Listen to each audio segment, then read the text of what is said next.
Dime la verdad, solo la verdad. No hay reparación ni justicia si no es con verdad.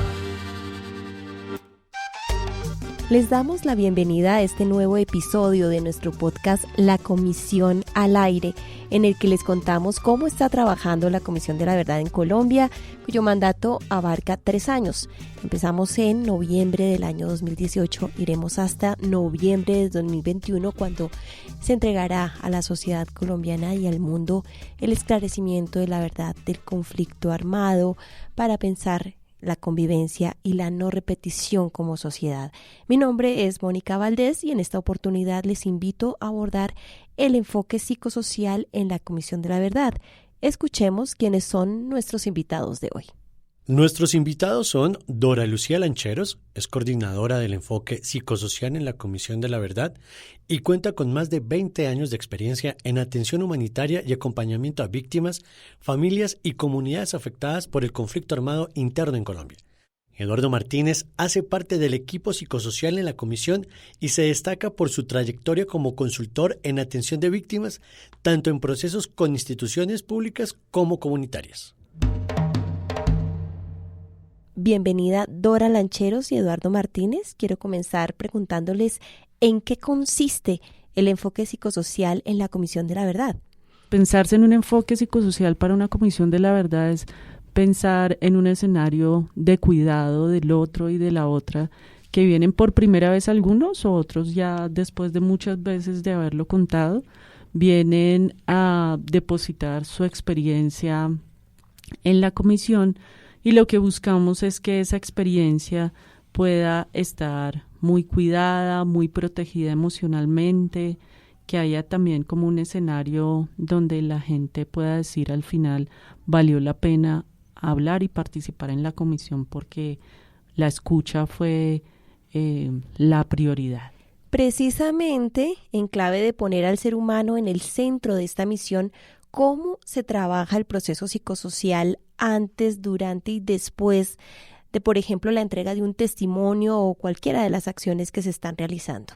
Consideramos que es muy importante que desde una posición ética que tenemos que asumir en la Comisión de la Verdad, cuando invitamos a personas a que nos cuenten sus relatos, sus historias, sus testimonios frente a los hechos de violencia que han vivido, que no necesariamente son recientes, algunos son de mucho tiempo atrás, sí requiere que haya unos procesos de preparación. Y esto, cuando me preguntas por esos momentos, el antes, durante y después, pues el antes está referido a esa preparación que tenemos que hacer como comisión para que las personas sepan, para qué vienen a la comisión, para qué están haciendo, para qué están aportando sus testimonios.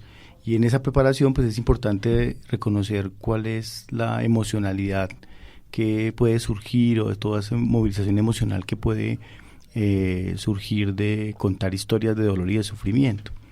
Entonces sí hacemos unos procesos de preparación en diferentes escenarios colectivos o individuales, pero también durante el proceso ya de, digamos, dar testimonios en la comisión acompañamos durante ese momento a las víctimas o a los diferentes testimoniantes que llegan a la comisión, y en el después, digamos que allí tenemos tal vez un poquito de dificultad, y es que no tenemos la posibilidad de hacer contacto posterior con muchas de las personas que vienen.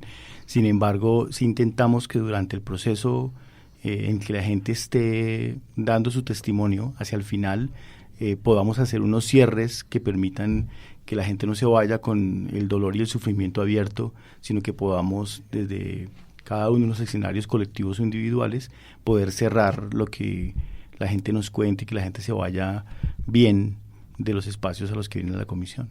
Muy bien, ahora hablemos también de la salud mental y el cuidado emocional de los equipos que apoyan el trabajo de los comisionados en esta tarea del esclarecimiento y que están muy expuestos, por ejemplo, a historias de dolor, de crueldad, por ejemplo. Parte primero es reconocer que este trabajo tiene un impacto. Y en ese sentido, ese impacto se manifiesta de diferentes maneras al interior de la comisión. Entonces, está un impacto individual por el trabajo que realizamos, que tiene que ver entonces con tener respuestas de cara a la responsabilidad de cada una consigo mismo y consigo misma. tiene que ver con que impacta las relaciones entre los equipos. Entonces empieza a haber más tensión, por ejemplo, en ciertas épocas del año se empieza a incrementar, bien sea por el cansancio, por la exigencia misma de la tarea, por la presión externa, en este caso sobre la comisión, y hace que también estemos muy observadores y muy al tanto de lo que pasa en las relaciones que establecemos al interior de los equipos y si ese impacto está deteriorando nuestra capacidad de funcionamiento como equipo, que finalmente es como el gran tesoro que tenemos para nuestro trabajo, el apoyo mutuo y considerar también como ese nivel de impacto. Y también hay un impacto mucho más amplio que trasciende los equipos y está ligado a cómo funcionamos ya de manera mucho más global como comisión internamente. Entonces, revisar el tema de la comunicación. Nosotros tenemos un espacio de coordinación con diferentes áreas que están aportando desde su misionalidad a abordar los efectos del trabajo. Entonces está las colegas de recursos humanos, está el colega de comunicación interna, están los colegas de pedagogía. Lo que tratamos es tener como un hilo conductor que favorezca que esos procesos al interior de la comisión sean también muy fortalecedores de quienes estamos trabajando y que estamos involucrados, ¿no? Que al terminar el mandato de la comisión podamos salir también muy fortalecidos internamente. ¿Y cómo es el trabajo psicosocial con las personas que, como responsables de alguno de los delitos del conflicto armado, se acercan para aportar su relato acá en la comisión? Primero que nosotros debemos encontrar cuál es el sentido de que personas que han tenido responsabilidad directa en el conflicto armado logren entender que su aporte a la construcción de verdad es fundamental para el país, ¿sí? Y que si hay si realmente hay un análisis de que su actuación estuvo en contravía realmente de la dignidad humana, de la posibilidad de realización de muchas personas y que su actuación interfirió como en esos planes de vida que tuvieron tantas personas, familias, comunidades y que afectó a la sociedad en su conjunto. Si hay ese interés genuino y si no lo hay, pues también hay que empezarlo a abordar y trabajar el sentido de la verdad. Creo que a veces damos por hecho que todos los responsables tienen una plena conciencia de cómo su testimonio puede aportar a que tengamos un país distinto, ¿sí? Y cuando digo damos por hecho es que decimos seguro ellos lo entienden, sabían qué hacían y sí, tal vez sí, pero tal vez no. Entonces no está de más estos ejercicios pedagógicos hacerlos muy desde conversemos qué es eso de la verdad y por ejemplo con responsables qué sentido tiene para las víctimas que un responsable asuma, bien sea de manera privada o ojalá públicamente, que tuvo una responsabilidad en el conflicto. Nosotros creemos que allí hay un trabajo supremamente importante, un trabajo muy profundo, pero también es el trabajo más desafiante que tiene la comisión. No estamos hablando de escenarios sencillos, son escenarios tremendamente complejos, como ha sido complejo el conflicto armado en Colombia, pues es una tarea que debemos sí o sí hacer como comisión. Yo quisiera agregar allí, Mónica, es que frente a los responsables, algo que hemos venido conversando también con los equipos que están haciendo entrevistas, es cómo nuestra misión de escuchar a todas las voces, escuchar a todas las personas que han participado de alguna manera en el conflicto armado, nos ponen en el lugar también de poner a todo el mundo en el lugar del ser humano. Entonces, ¿cuál es ese lugar de ese ser humano que así haya tenido responsabilidades y afectado la dignidad de otros? ¿Cómo podemos reconocer esa historia de vida que cada uno tiene? Incluso, ¿cuáles fueron las motivaciones que ha tenido para participar como lo hizo en el conflicto? Y eso será pues objeto de análisis entre unos casos y otros, pero que sí nos implica verlos como seres humanos, por supuesto, para que tengan igual se sientan acogidos y recibidos en la comisión. Bueno, el otro tema que me parece muy interesante del trabajo que ustedes están adelantando es que la gente que se acerca es tan distinta Hay un factor cultural muy importante que tener en cuenta, el factor de edad, el hecho de que estamos también recogiendo testimonios desde 1958, entonces hay muchas generaciones involucradas. ¿Cómo trabajamos eso que llamamos el enfoque diferencial? Todas estas características que son diversas y que implican pues muchas herramientas y mucha versatilidad para poderlas atender. Si yo recojo lo último que acaba de plantear Eduardo, y es cómo nos conectamos, no desde la diferencia, sino desde el sentido de la humanidad. Si uno se logra conectar desde la humanidad del otro, la forma como habla, cómo ha expresado, cómo interpreta su mundo, las creencias que tiene, las relaciones con su entorno, con su territorio, se vuelven una forma de comprender desde quien, en este caso, entrevista o realiza el diagnóstico participativo, comprender al otro, ¿cierto? Entonces la entrada es comprender al ser humano, no comprender la diferencia que tenemos como seres humanos. Y bueno, ahí podríamos dar una larga discusión sobre aquellas malas interpretaciones de lo que es un enfoque diferencial. Debería ser más denominado como el enfoque que nos permita sorprendernos y acercarnos a comprender que somos diferentes, pero que todos somos seres humanos. Además, un enfoque de humanización o de la equidad, de la igualdad. Bueno, Eduardo, cuando uno libera un relato, cuando uno cuenta algo que tenía quizá mucho tiempo guardado, ¿sana? ¿Es posible sanar?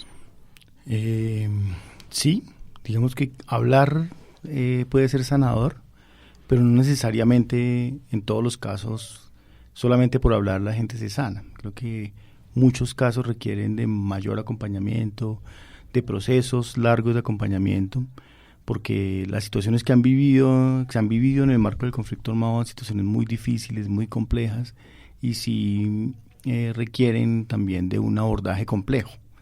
Entonces, hablar se vuelve una situación como de liberación, digamos, tú liberas cuando hablas, y de hecho muchas personas que se acercan a la comisión a dar sus testimonios, cuando al final evaluamos de cómo ha sido para ellos esta conversación, la gente se siente, como muchos expresan, decir me siento libre, me siento que he descansado porque hace mucho tiempo no hablaba de esto o porque nunca lo había hablado.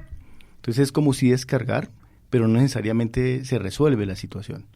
O sea, es necesario evaluar en cada caso que esas situaciones de dolor, de incluso traumas que pueden quedar de los efectos de la violencia, necesitan un acompañamiento de más largo aliento y de más largo trabajo. Nosotros como equipo psicosocial, y pues esto se lo transmitimos a los equipos también territoriales, lo que hacemos es que intentemos que las personas que asisten a la comisión a dar sus testimonios luego puedan tener algún proceso de acompañamiento posterior con redes de instituciones en los territorios, de universidades que ofrezcan el apoyo psicológico, psicosocial, para que las personas no se queden como en una situación como de solamente abrir y no poder tener nada posterior, sino que se haya unos procesos de acompañamiento mínimos donde las personas puedan elaborar y tramitar mucho de ese dolor y sufrimiento que han vivido y han tenido guardado durante mucho tiempo.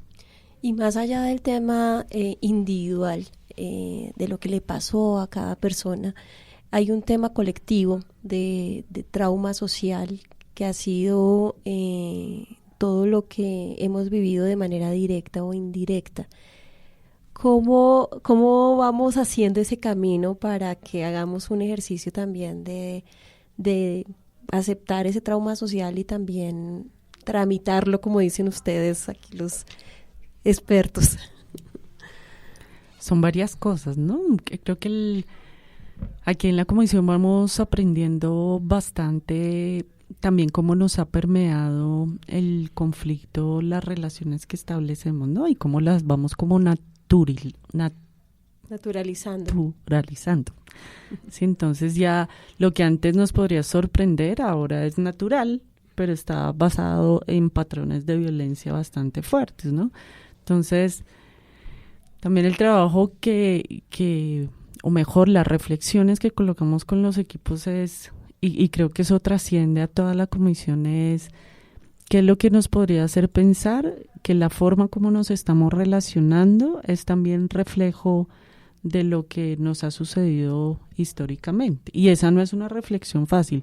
Todo el tiempo la estamos viendo hacia afuera, ¿no? Entonces, que la gente pueda hablar, porque eso va a ayudar muy, muy, muy hacia afuera, que es también lo que nos suele pasar para evitar que tenemos que enfrentar también como el conflicto, bien sea de manera directa o indirecta. Yo creería que es cada vez de manera más directa, nos ha afectado como colombianos, ¿sí? Y cómo nos disponemos también a hacer o a dar un paso para que eso pueda empezar a dar un giro que seguramente podrán vivir, ojalá, de una manera mucho más profunda las nuevas generaciones. Pero si no empezamos a andar o a cambiar discursos que van en contravía de lo que es la construcción y el reconocimiento de lo que ha sucedido y la posibilidad de que calen otras formas de relación, de cómo nos vinculamos, de cómo nos comunicamos, pues de seguro seguiremos alimentando esos impactos y la posibilidad de liberar eso que también nosotros llevamos dentro va a ser cada día más difícil. Es decir, lo que el mandato de la comisión es hacia afuera, sí, claro, pero tiene mucho que ver hacia adentro. Sobre eso, gracias. Sobre eso, ¿tienes algo más que agregar? Yo quisiera agregar, cuando hablas del trauma social, yo también diría que efectivamente el conflicto armado y muchas dinámicas que se viven en el país han afectado nuestra forma de relacionarnos. Y nos han mostrado que tal vez esa es la forma de relacionarnos y nos hemos dado cuenta de cómo hemos entrado en unas lógicas o de unas formas de relación que son dañinas en general para nuestra vida cotidiana, porque terminamos de alguna manera validando que la violencia es algo que tiene que ejercerse y se hace en cualquier escenario cotidiano. Entonces, en la escuela vemos que esa es la manera como los niños o los jóvenes tienen que relacionarse, y es peleando, pero no existe la posibilidad de los diálogos. Entonces sí siento que nos ha permeado mucho las relaciones, la forma de relacionarnos, y yo sí creo que tenemos una tarea grande los colombianos, no solamente la comisión tendrá que seguramente hacer algunas recomendaciones en relación a la convivencia, pero todos los colombianos tenemos que darnos cuenta de qué manera todo esto que hemos vivido en tantos años en el país de tanta violencia nos ha generado unas formas de relacionarnos que al final terminan haciéndonos también daño en la forma como construimos nuestra vida con nuestras familias, con las personas más cercanas, y que tal vez ni siquiera somos conscientes de estas formas de relación, sino que asumimos que así es la manera de hacerlo. Y yo sí creo que la tarea principal es que reconozcamos y podamos darnos cuenta de cómo me estoy relacionando con el resto del mundo, conmigo mismo y con el resto del mundo, para empezar a hacer desde cada lugar, desde cada pequeño lugar del país, acciones que permitan que las relaciones en el país puedan irse hacia otros lugares donde nos veamos y nos aceptemos como diferentes y donde podamos convivir. Pero ahora quisiera que viéramos la otra cara de la moneda. Cualquier persona que aterriza en Colombia se deslumbra con la alegría y el buen sentido del humor que hay acá. ¿Qué importancia tiene esta reserva social para reponerse al conflicto armado? Creo que en medio de la adversidad las comunidades siempre tienen motivos para florecer, y es como resistimos a través como de los códigos culturales que finalmente nos hacen sentir vivos.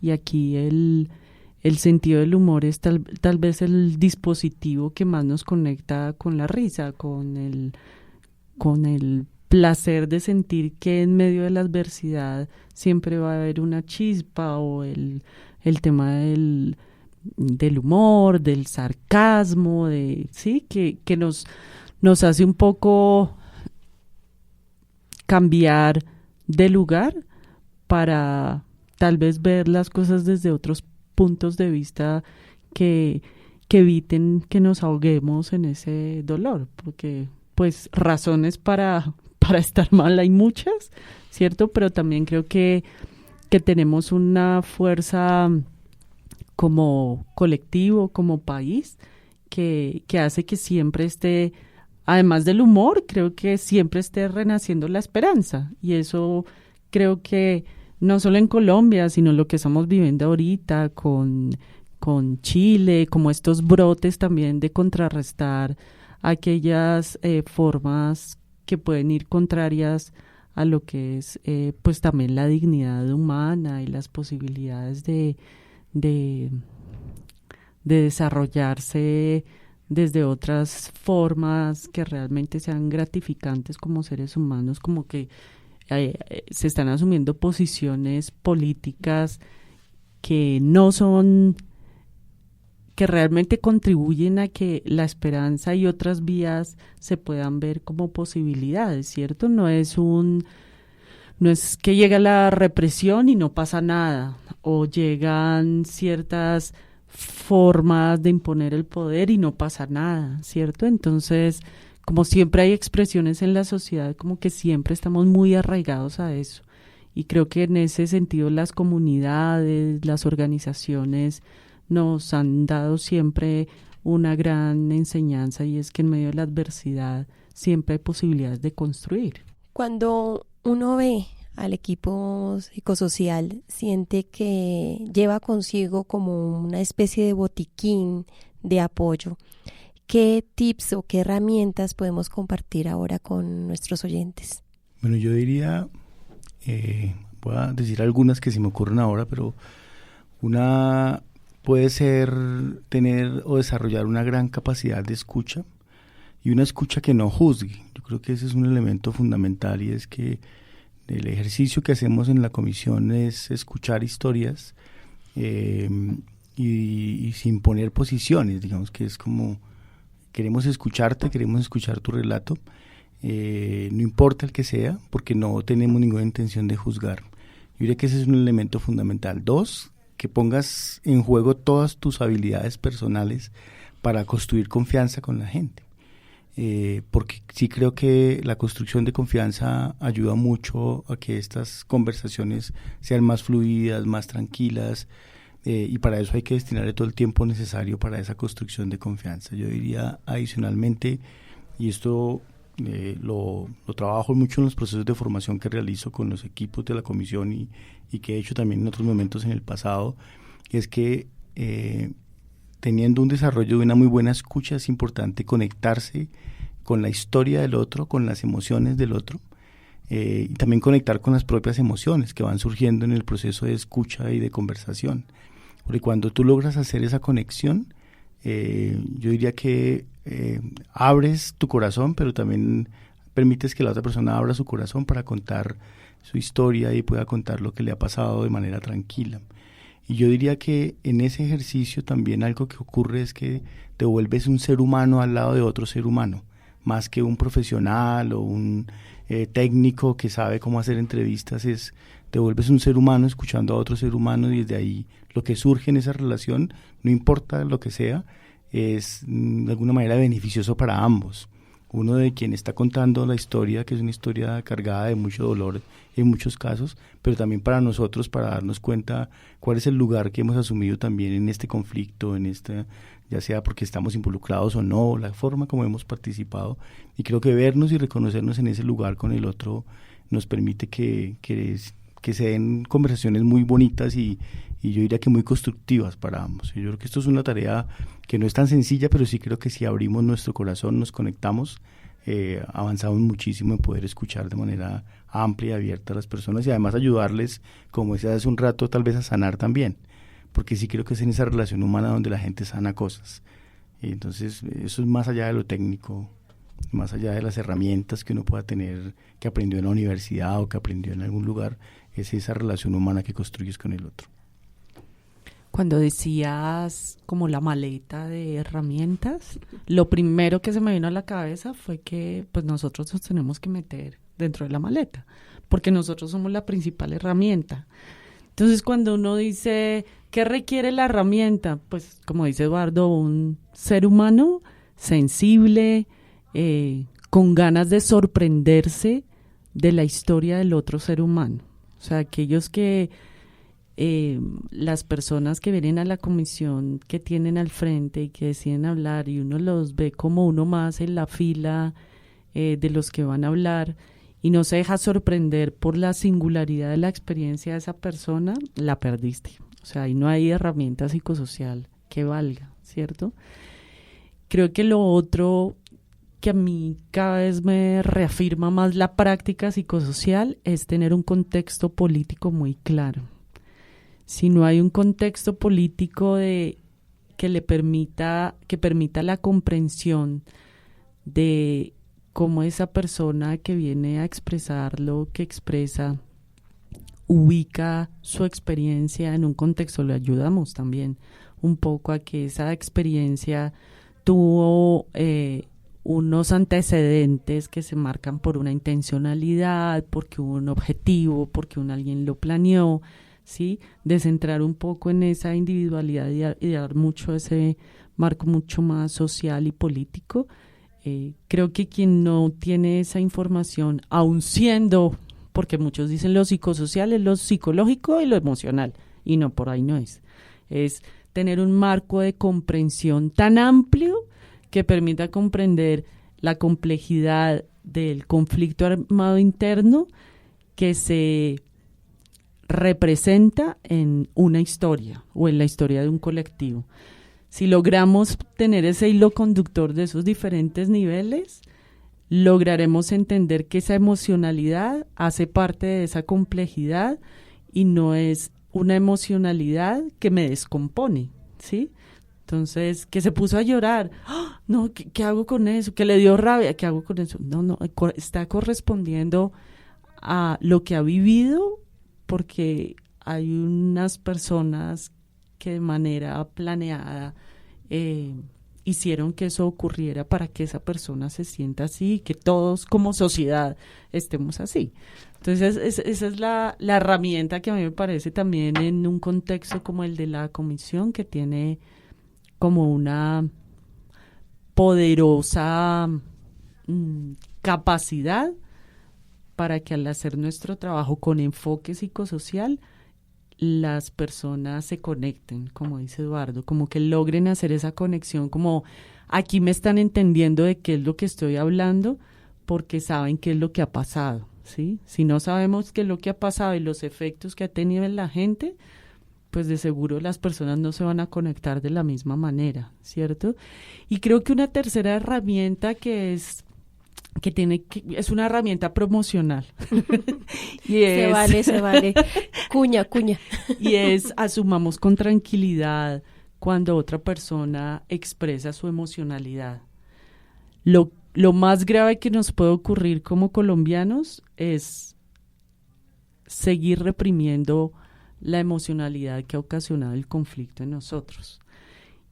Seguramente al principio no saldrá de la manera como queremos que salgan, los gritos, lo extremo de esa emocionalidad, hay veces que nos desconcierta.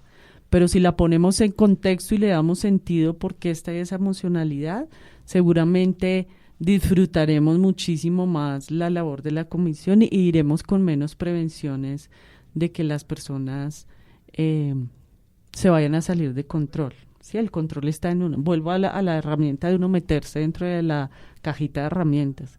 Si uno la forma de uno tener el control sobre las situaciones es tratar de comprender quién está actuando y quién ha decidido participar en la comisión. Gracias por estar aquí en la Comisión al Aire, donde mostramos el detrás de cámaras de cómo estamos trabajando en la Comisión de la Verdad. Muchísimas gracias por la invitación.